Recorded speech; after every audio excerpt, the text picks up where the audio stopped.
কূপের পাশে একটা কুকুর পিপাসায় কাতরায়, এমন পিপাসা যে পিপাসার কারণে কুকুরটা মারা যাবে যাবে অবস্থা।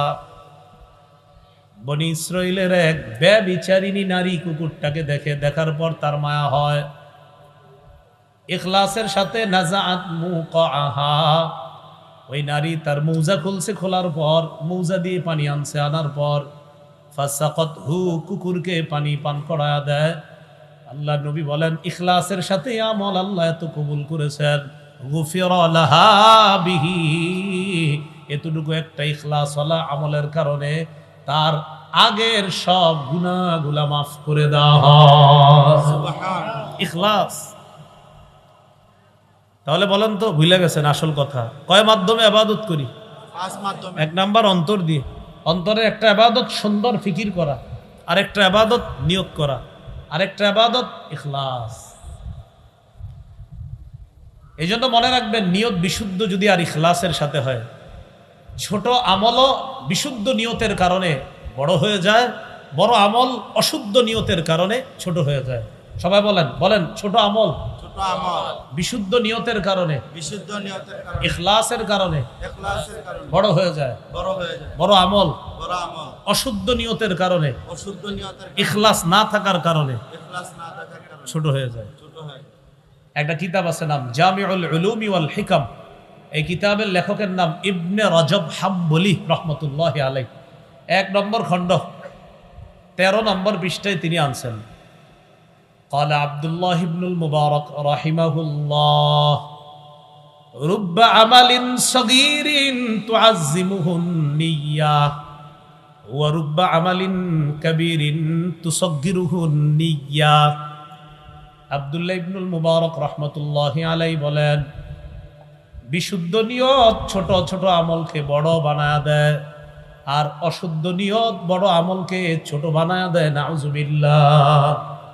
বিশুদ্ধ নিয়ত ছোট আমলকে বড় বানায়া দেয়, অশুদ্ধ নিয়ত বড় আমলকে ছোট বানায়া দেয়। ইখলাসওয়ালা বিশুদ্ধ নিয়তের কারণে 1 টাকার প্রতিদান যে রব কত দিবে রব ভালো জানেন। ইখলাস ছাড়া অশুদ্ধ নিয়তের কারণে 1 কোটি দানের ফজিলত রব তো দিবেন না, বরং এটাকে ছোট বানাইতে বানাইতে একদম ছোট বানায় দেয়। ইখলাস নেই, নিয়ত অশুদ্ধ। কিন্তু ইখলাসওয়ালা বিশুদ্ধ নিয়তের 1 টাকা, এটা যে আল্লাহ কত বড় বানাবেন এটা আল্লাহ ভালো জানেন। এবার আমার সাথে একটু বলেন, লা ইলাহা ইল্লাল্লাহ। লা ইলাহা ইল্লাল্লাহ।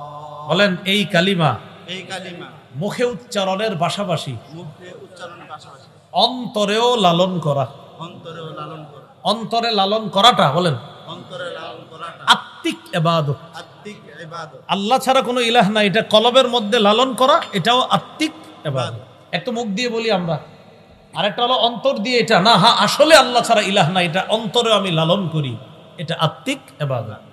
সহিহ বুখারীর 44 নম্বর হাদিস, قال رسول الله صلى الله عليه وسلم يخرج من النار من قال لا إله إلا الله وفي قلبه وزن شعيرة من خير ويخرج من النار من قال لا إله إلا الله وفي قلبه وزن برة من خير ويخرج من النار من قال لا إله إلا الله وفي قلبه وزن ذرة من خير।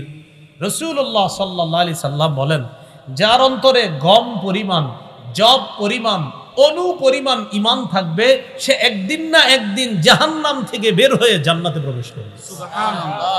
অন্তরে, এটা আত্মিক ইবাদত। আত্মিক ইবাদত আরেকটা তাওয়াক্কুল, আল্লাহর উপর ভরসা করা, এটাও আত্মিক ইবাদত। ওয়া মান ইয়াতাওয়াক্কাল আলাল্লাহি ফাহুয়া হাসবুহ, যে ব্যক্তি আল্লাহর উপর ভরসা করে আল্লাহ তার জন্য যথেষ্ট হয়ে যায়। সুবহানাল্লাহ। যে আল্লাহর উপর ভরসা করে আল্লাহ তার জন্য যথেষ্ট হয়ে যায়। আল্লাহ আমাদের সকলকে এই আত্মিক ইবাদতগুলা বুঝে শুনে নিয়মিত যেন আমরা আত্মিক ইবাদতগুলা করতে পারি, আল্লাহ তৌফিক দান করেন। আমিন। খুব মনোযোগ দেন। সুন্দর ফিকির করা আত্মিক ইবাদত, সুন্দর চিন্তা করা আত্মিক ইবাদত, বিশুদ্ধ নিয়ত করা আত্মিক ইবাদত, ইখলাস অন্তরে রাখা আত্মিক ইবাদত, লা ইলাহা ইল্লাল্লাহ মুখে উচ্চারণের পাশাপাশি কলবে এটা ধারণ লালন পালন করা এটাও আত্মিক ইবাদত, তাওয়াক্কুল করা ভরসা করা এটাও আত্মিক ইবাদত। মনোযোগ সহকারে সবাই বলেন তো কয় মাধ্যমে আমরা ইবাদত করি? 5 মাধ্যমে। মাত্র এক মাধ্যমের আলোচনা আমাদের শেষ হলো, আত্মিক ইবাদত। এবার 2 মৌখিক ইবাদত। মুখ দিয়ে যে ইবাদত করি এটাকে বলা হয় মৌখিক ইবাদত। জিকির করা মৌখিক ইবাদত। বলেন কি করা? জিকির করা মৌখিক ইবাদত। লা ইলাহা ইল্লাল্লাহ সুবহানাল্লাহ আলহামদুলিল্লাহ লা ইলাহা ইল্লাল্লাহ আল্লাহু আকবার। মৌখিক ইবাদতটা মন দিয়ে সবাই একটু করি, চলেন। সুবহানাল্লাহ আলহামদুলিল্লাহ আলহামদুলিল্লাহ লায়েত আলিফ টানবেন, লা ইলাহা ইল্লাল্লাহ আল্লাহু আকবার। মৌখিক ইবাদত করলাম, জিকির করলাম, এটা মৌখিক ইবাদত।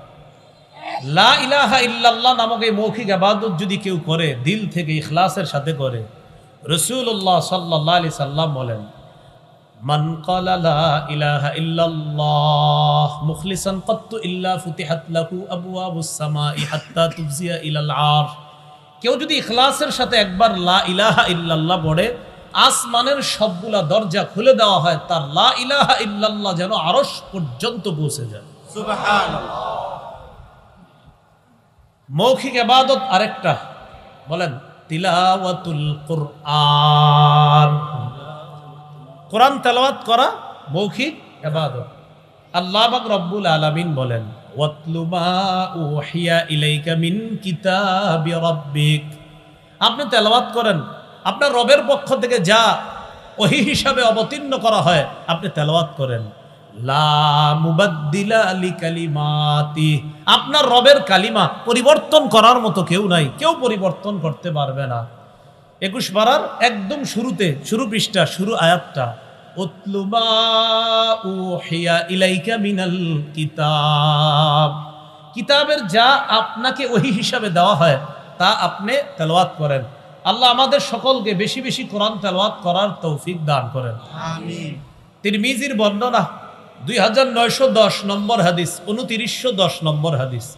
قال رسول الله صلى الله عليه وسلم من قرأ حرفا من كتاب الله فله به حسنة وفي رواية فله حسنة والحسنة بعشر أمثالها। রাসূলুল্লাহ সাল্লাল্লাহু আলাইহি সাল্লাম বলেন কেউ যদি কোরআনের একটি অক্ষর উচ্চারণ করে আল্লাহ তার আমলনামায় 10টি নেকি লিপিবদ্ধ করে দেয়। তার আমলনামায় 10টি নেকি লেখা হয়। নবী বলেন আলিফ লাম মিম পুরোটা একটা অক্ষর, আমি এমনটা বলছি না। লা আকুলু আলিফ লাম মিম হারফুন। আলিফ লাম মিম পুরোটা একটা অক্ষর এমনটা বলছি না। ওয়ালাকিন আলিফুন হারফুন ওয়া লামুন হারফুন ওয়া মিমুন হারফুন। আলিফ একটা অক্ষর, লাম একটা অক্ষর, মিম একটা অক্ষর। আলিফ লাম মিম কোন উম্মত পড়লো আমল নামায় 30টা নেকি লিপিবদ্ধ হয়ে যায়। সুবহানাল্লাহ। পড়েন আলহামদু আলহামদু আলহামদু আলহামদু আলহামদু। আলহামদু। হামজা লাম জবর আল, হামজা লাম জবর আল, হামিম জবর হাম, হামিম জবর হাম, দাল পেশ দু। দাল পেশ দু। বক্তব্যে হুজুর পড়ায়নি 50 সওয়াব। কয়টা সওয়াব? 50। আমরা সবাই 200 সওয়াব পাইছি। কয়শো? 200। কারণ আমরা 4 বার পড়ছি। আলহামদু হামজা লাম হা মিম দাল 5 অক্ষর, তা আমরা সবাই পড়ছি 4 বার, তাহলে 4 50 কত? 200। তার একটু পড়েন, বলেন আলহামদু আলহামদু 250, আলহামদু আলহামদু 300। তাহলে বক্তব্যে যে হুজুর পড়ায় আর আপনার যে সন্তান পড়ে, লাভ না লস? লাভ। হ্যাঁ, আল্লাহ আমাদেরকে এই শিক্ষার প্রতি আরো গুরুত্ব আরোপ করার তৌফিক দান করেন। আমিন। সহিহ বুখারীর বর্ণনা 5011 নম্বর হাদিস। এই হাদিসের বর্ণনাকারী বারা ইবনে আজিব রাদিয়াল্লাহু তাআলা আন তিনি বলেন, কানা রাজুলুন ইয়াকরাউ সূরাতাল কাহফি, এক ব্যক্তি সূরা কাহফ তেলাওয়াত করতেছিলেন। সূরা কাহফ পড়েননি জুমার দিন? জি তো হুজুররা কইছে খালি, আর তো কেউ কয় না। হ্যাঁ, সূরা কাহফ আলেম ছাড়া অন্যরা পড়েন কে কে দেখি? মাশাআল্লাহ, বারাকাল্লাহ, মাশাআল্লাহ। ইনশাআল্লাহ পড়বেন কারা? সবচেয়ে বড় উপকার, দাজ্জালের ফিতনা থেকে আল্লাহ আপনাকে হেফাজত করবেন। সুবহানাল্লাহ। তো এটা কেন পড়বেন না? জুমার দিন পড়ে ফেললেন। হাফেজ যারা আছেন আপনাদের তো 15-20 মিনিট লাগবে না, 15 মিনিট সর্বোচ্চ 15 মিনিট লাগবে। তো আপনি তো মসজিদে যাইতে যাইতে পড়ে ফেলতে পারেন হাফেজ সাহেবরা। তাহলে সূরাতুল কাহফটা মা বোনদেরকেও বলবেন পড়তে জুমার দিন, আপনারাও পড়বেন। জুমার আগে আগে আপনি বাস যখন 10টার দিকে গোসল করে, সাধারণত আমাদের দেশের মুসলমানরা 10টার দিকে গোসল করে রেডি হয় আস্তে আস্তে, তো আপনি 10টা বাজে গোসল করে আগে আগে মসজিদে চলে যান। ইমাম সাহেব মিম্বরে বসে 12টা 25 বা 15-তে বসে, তো এর আগে আপনি মসজিদে বৈশা দুখুলুল মসজিদ পড়লেন, পড়ার পর এরপরে যদি নফল নামাজ পড়তে মন চায় কিছু পড়লেন, আর যদি না আমি পড়বো না তো বসে বসে সূরা কাহফটা তেলাওয়াত করেন। এরপর খতিব সাহেব আসবে, উনি বয়ান করবে, তারপর আপনি বয়ানে মনোযোগ দিলেন। তা আপনারা গুরুত্ব দিয়ে আমলটা করেন, আল্লাহ তৌফিক দান করেন। আমিন। মা বোনদেরকেও বলবেন তারাও যেন জুমার দিনে আমলটা করে। আল্লাহ নারী পুরুষ সকলকে তৌফিক দান করেন। আমিন। তার সবচেয়ে বড় লাভ কি? দাজ্জালের ফিতনা থেকে আল্লাহ হেফাজত করে। এক ব্যক্তি সূরা কাহফ তেলাওয়াত করতেছে, সহিহ বুখারীর 5011 নম্বর হাদিস শোনাচ্ছে। তো যখন তেলাওয়াত করতেছে, ওয়া ইলা জানিবিহি হিসানুন মারবুতুন বিশাতামাইন, তার পাশে একটা ঘোড়া বাঁধা 2টা রশি দিয়ে, যিনি তেলাওয়াত করতেছে। ফাতাকাশাতহু সাহাবা, আকাশের মেঘ এটারে ছায়া দিতেছে, মানে আকাশের মেঘের মতো একটা আইসা এরকম ছায়া দিতেছে। সুবহানাল্লাহ। ফাজাআলা ইয়ানফিরু, ঘোড়া লাফানো শুরু করছে। সাহাবী অবাক হয়ে গেলেন। ফালাম্মা আসবাহা আতান নবিয়্য সাল্লাল্লাহু আলাইহি ওয়াসাল্লাম ওয়া যাকারা যালিকা লা, সকাল যখন হয় আল্লাহ নবীর কাছে যাওয়ার পর নবীকে পুরা ব্যাপারটা বলেন। নবীজি বললেন, তিলকা সাকিনাতু তানাজ্জালাত বিল কুরআন, তুমি যেটা দেখলা রাতের বেলা, এটা হলো আল্লাহর পক্ষ থেকে প্রশান্তি। তুমি কোরআন তেলাওয়াত করার কারণে এই তেলাওয়াত, এই প্রশান্তি দুনিয়াতে নিয়ে এসেছে। সুবহানাল্লাহ। মৌখিক ইবাদত কোরআন তেলাওয়াত করা। আল্লাহ আমাদের সকলকে ইবাদত করার তৌফিক দান করেন। আমিন। দোয়া করা মৌখিক ইবাদত, আল্লাহ মাফ করে দেন, আল্লাহ আমারে বাঁচান, আল্লাহ বিপদ থেকে বাঁচান, আল্লাহ আমারে রিজিক দেন, আল্লাহ মেয়েটার বিয়ে হচ্ছে না, বিয়ের ব্যবস্থা করেন, এটা মৌখিক ইবাদত। আবু দাউদের বর্ণনা 1479 নম্বর হাদিস, 1479, قال رسول الله صلى الله عليه وسلم الدعاء هو العبادة, রাসূলুল্লাহ সাল্লাল্লাহু আলাইহি সাল্লাম বলেন, দোয়া করাটাই ইবাদত, দোয়া করাটাই ইবাদত। সুবহানাল্লাহ, দোয়া করাটাই ইবাদত। তাহলে দোয়া করব তো ইনশাআল্লাহ। সূরা আনআমের 55 নম্বর আয়াতে আল্লাহ বলেন, উদউ রাব্বাকুম তাদাররুআন ওয়া খুফিয়া, তোমরা তোমাদের রবকে ডাকো, তাদাররুআ বিনীতভাবে, বিনয়ের সাথে, ওয়া খুফিয়া চুপিসারে। একটা দুইটায় ঘুম ভাঙা গেছে, ওযু লাগবে না, হাতটা উঠায় বলেন, আল্লাহ আমি তো পেরেশানিতে আছি মাবুদ, আমার বিবিও জানে না, সন্তানরাও জানে না, দুনিয়ার কেউ জানে না, সবার দরজা বন্ধ হয়ে গেছে, আল্লাহ আপনার দরজাটা তো বন্ধ হয় নাই, আমার এই পেরেশানি থেকে আপনি উদ্ধার করেন। সুবহানাল্লাহ। চুপিসারে এইভাবে আল্লাহরে বলেন। আল্লাহ আমাদের সকলকে দোয়া করার তৌফিক দান করেন। আমিন। এটা কি ইবাদত? মৌখিক মৌখিক ইবাদত। ইবাদত। ইবাদত কয় মাধ্যমে করি? 5 মাধ্যমে। 3 নাম্বার শারীরিক ইবাদত, যে ইবাদত আমরা শরীর দিয়ে করি, যেমন নামাজ। যেমন কি? নামাজ।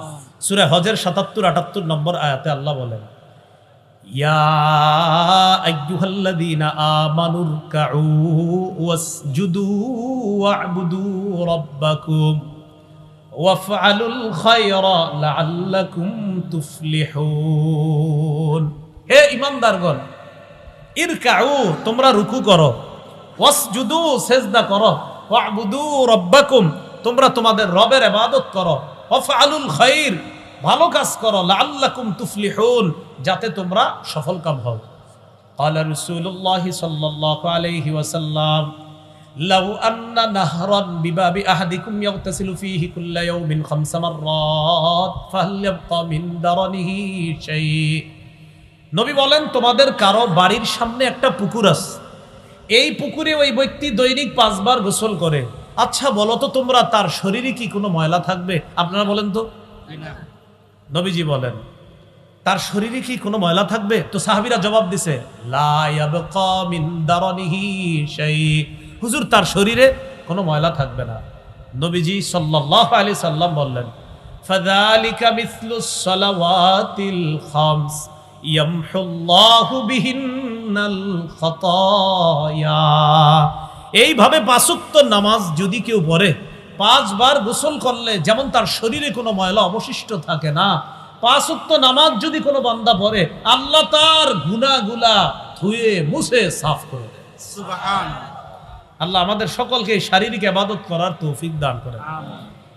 আর্থিক ইবাদত যেটা সম্পদ দিয়ে করি, যাকাত দেওয়া, সদকা করা, বিধবা অসহায় এতিমদের সহযোগিতা করা। সহিহ বুখারীর 5353 নম্বর হাদিস, ক্বালা রাসূলুল্লাহি সাল্লাল্লাহু আলাইহি ওয়াসাল্লাম, আস-সাঈ আলাল আরমিলাতি ওয়াল মিসকিনি কাল মুজাহিদি ফি সাবিলিল্লাহ।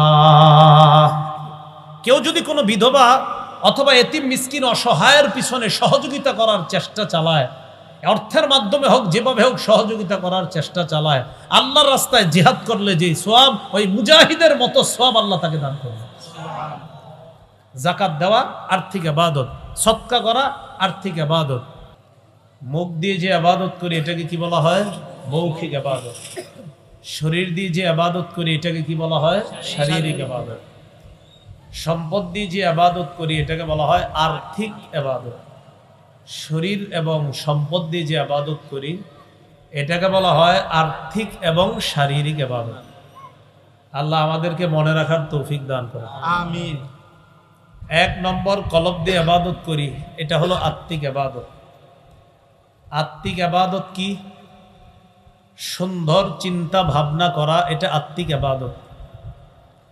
সূরা আলী ইমরানের 191 নম্বর আয়াতে আল্লাহ বলেন, জ্ঞানী হলো তারা, আল্লাযীনা ইয়াযকুরুনাল্লাহা কিয়ামা ওয়া কুউদান ওয়া আলা জুনুবিহিম ওয়া ইয়াতাফাক্কারুনা ফি খালকিস সামাওয়াতি ওয়াল আরদ রব্বানা মা খালাকতা হাযা বাতিলা সুবহানাকা ফাকিনা আযাবান নার। জ্ঞানী তারা যারা দাঁড়িয়ে আল্লাহকে স্মরণ করে, ওয়া কুউদা বসে বসে আল্লাহকে স্মরণ করে, ওয়া আলা জুনুবিহিম শুয়ে শুয়ে আল্লাহকে স্মরণ করে, ওয়া ইয়াতাফাক্কারুনা ফি খালকিস সামাওয়াতি ওয়াল আরদ আসমান জমিনের সৃষ্টি নিয়ে যারা চিন্তা করে, চিন্তা করার পর তারা বলে, রব্বানা মা খালাকতা হাযা বাতিলা, হে আমাদের রব, এ আসমান জমিন আপনি অনর্থক সৃষ্টি করেননি। সুবহানাকা ফাকিনা আযাবান নার, আপনার পুত পবিত্রতা বর্ণনা করছি, আমাদেরকে আগুনের আযাব থেকে আপনি রক্ষা করেন। সকলে বলি আমিন। আমিন। বলেন একটু আমার সাথে, বলেন সুন্দর সুন্দর চিন্তা ভাবনা করা, চিন্তা ভাবনা করা, এটা আত্মিক ইবাদত। আত্মিক ইবাদত। কলব দিয়ে সুন্দর চিন্তা ভাবনা করা, এটা আত্মিক ইবাদত। নিয়ত করা আত্মিক ইবাদত। সহিহ বুখারীর 1 নম্বর হাদিস, ওমর ইবনুল খাত্তাব রাদিয়াল্লাহু তাআলা আনহুর বর্ণনা, তিনি রাসূলুল্লাহ সাল্লাল্লাহু আলাইহি সাল্লাম থেকে হাদিসটি বর্ণনা করেছেন। রাসূলুল্লাহ সাল্লাল্লাহু আলাইহি সাল্লাম বলেন, ইন্নামাল আ'মালু বিন্নিয়াত, আমলের প্রতিদান বিশুদ্ধ নিয়তের সাথে। তাহলে নিয়ত অন্তর দিয়ে করি আমরা, এজন্য নিয়ত আত্মিক ইবাদত। ইখলাস আত্মিক ইবাদত। কোরবানি কি আমি আল্লাহর জন্য করতেছি কিনা, এখানে কি ইখলাস আছে কিনা এটা দেখে আল্লাহ। আল্লাহ পাক রব্বুল আলামিন বলেন, ওয়ামা উমিরু ইল্লা লিয়াবুদুল্লাহা মুখলিসিনা লাহুদ্দিন। তাদেরকে আদেশ করা হয়েছে তারা যেন দ্বীনকে আল্লাহর জন্য খাঁটি করে একনিষ্ঠভাবে আল্লাহর ইবাদত করে। রাসূলুল্লাহ সাল্লাল্লাহু আলাইহি সাল্লামকে আল্লাহ হুকুম করে, কুল ইন্নী উমিরতু আন আ'বুদাল্লাহা মুখলিসাল লাহুদ্দিন। 23 পারা 19 পৃষ্ঠার একদম শুরুতে আছে। নবী আপনি বলেন আমাকে আদেশ করা হয়েছে আমি যেন একনিষ্ঠভাবে খাঁটিভাবে আল্লাহর ইবাদত করি। ইখলাসের 3টা উপকার, বলেন কয়টা? 1 নম্বর, ইখলাসের কারণে আল্লাহ আমল কবুল করেন, ইখলাস না থাকলে আল্লাহ আমল কবুল করেন না। হাদিসের কিতাব নাসাই 3140 নম্বর হাদিস। রাসূলুল্লাহ সাল্লাল্লাহু আলাইহি সাল্লামকে প্রশ্ন করা হলো, আরাআইতা রাজুলান গাযা ইয়ালতামিসুল আজরা ওয়াদ যিকরা ফামা লাহু ইয়া রাসূলুল্লাহ। হুজুর, এক ব্যক্তি আল্লাহর রাস্তায় জিহাদ করেছে, তার উদ্দেশ্য হলো আল্লাহর কাছ থেকে সওয়াব কামাই করা আর মানুষের কাছ থেকে বাহবা কামাই করা, এটা হলো তার উদ্দেশ্য। এক ব্যক্তি আল্লাহর রাস্তায় জিহাদ করেছে, তার উদ্দেশ্য হলো আল্লাহর কাছ থেকে প্রতিদান পাওয়া আর মানুষের কাছ থেকে বাহবা কামাই করা। মানুষ বলবে লোকটা অনেক বড় পালোয়ান। ফামালাহু ইয়া রাসূলুল্লাহ, হুজুর এই ব্যক্তি কি পাবে, কি সওয়াব পাবে? নবী জবাব দিলেন, লা শাইআ লাহু, সে কিছুই পাবে না। আদাহা সালাসা মাররাত, 3 বার নবীকে প্রশ্নটা করা হলো আবার, হুজুর কিছুই পাবে না? নবীজি 3 বার বললেন, লা শাইআ লাহু, লা শাইআ লাহু, লা শাইআ লা, সে কিছুই পাবে না, সে কিছুই পাবে না, সে কিছুই পাবে না। হাদিসের শেষে নবী বলেন, ইন্নাল্লাহা লা ইয়াকবালু মিনাল আমাল ইল্লা মা কানা লাহু খালিসা ওয়াবতুগিয়া বিহি ওয়াজহু। আল্লাহ ততক্ষণ পর্যন্ত আমল কবুল করেন না যতক্ষণ আমলটা আল্লাহর জন্য খাঁটিভাবে না হবে এবং আল্লাহকে খুশি করার জন্য না হবে। আল্লাহ আমাদের সকল ইবাদতগুলা, বিশেষ করে সামনে কুরবানি নামক ইবাদতটা যেন একমাত্র আল্লাহকে খুশি করার জন্য করতে পারি, আল্লাহ তৌফিক দান করেন। আমিন।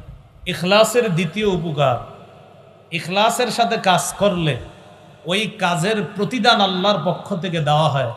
এমনকি বিবির মুখে যদি কেউ ইখলাসের সাথে খাবারের লোকমা উঠায় দেয়, তাকেও আল্লাহ সওয়াব দান করেন। সুবহানাল্লাহ। সহিহ বুখারীর 56 নম্বর হাদিস। সাদ ইবনে আবি ওয়াক্কাস রাদিয়াল্লাহু তাআলা আনহুকে রাসূলুল্লাহ সাল্লাল্লাহু আলাইহি সাল্লাম বলেন, ইন্নাকা লান তুনফিকা নাফাকাতান তাবতাগী বিহা ওয়াজহাল্লাহ ইল্লা উজিরতা আলাইহা হাত্তা মা তাজআলু ফি ফামি ইমরাআতিক। তুমি যতক্ষণ পর্যন্ত আল্লাহকে খুশি করার জন্য দান সদকা করবা, ততক্ষণ তোমাকে ওই দানের প্রতিদান আল্লাহর পক্ষ থেকে দেওয়া হবে।